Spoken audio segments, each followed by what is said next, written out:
Communication వ్యవస్థల భద్రతపై ఆందోళనలు పెరుగుతున్నాయి. ముఖ్యంగా సముద్ర గర్భంలోని ఇంటర్నెట్ కేబుల్ పై దాడుల అవకాశాలపై చర్య జరుగుతోంది. ఇరాన్ మరియు హౌథీస్ ఈ కీలక మౌలిక వసతులను లక్ష్యంగా చేసుకుంటున్నారన్న అనుమానాలు ప్రపంచవ్యాప్తంగా కలకలం రేపుతున్నాయి.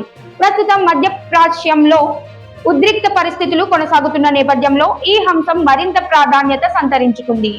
ప్రపంచం ఇప్పుడు పూర్తిగా డిజిటల్ వ్యవస్థలపై ఆధారపడుతోంది. బ్యాంకింగ్, స్టాక్ మార్కెట్లు, ఐటీ కంపెనీలు, డేటా సెంటర్లు అన్ని ఈ సముద్ర గర్భ కేబుళ్ల ద్వారానే కనెక్ట్ అవుతున్నాయి. ముఖ్యంగా స్ట్రైట్ ఆఫ్ హార్మోజ్ మరియు బాబెల్ మాండబ్ స్ట్రైట్ ప్రాంతాల గుండా వెళ్లే కేబుళ్లు యూరప్, ఆసియా కమ్యూనికేషన్ కు కీలకంగా ఉన్నాయి.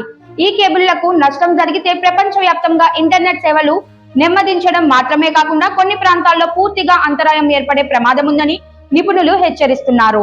అయితే పూర్తిగా ఇంటర్నెట్ ఆగిపోతోందని చెప్పడం అతిశయోక్తి అవుతుందని కూడా నిపుణులు చెబుతున్నారు.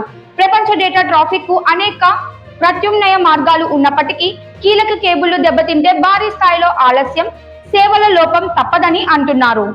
ఇదే సమయంలో ఇప్పటికే ముడి చమురు, గ్యాస్ సరఫరాలపై ప్రభావం చూపుతున్న ఈ యుద్ధ పరిస్థితి ప్రపంచ ఆర్థిక వ్యవస్థపై మరింత ఒత్తిడి తీసుకురావచ్చని విశ్లేషణలు సూచిస్తున్నాయి. మొత్తం పరిస్థితిని పరిశీలిస్తే మధ్యప్రాచ్యంలో ఉద్రిక్తతలు మరింత పెరిగితే ప్రపంచ కమ్యూనికేషన్ వ్యవస్థపై కూడా ప్రభావం పడే అవకాశం ఉన్నట్లు కనిపిస్తోంది. సముద్ర గర్భ కేబుళ్ల భద్రత ఇప్పుడు అంతర్జాతీయ స్థాయిలో కీలక అంశంగా మారింది. ప్రపంచ దేశాలు అప్రమత్తంగా ఉండాల్సిన అవసరం ఉన్నదని నిపుణులు సూచిస్తున్నారు.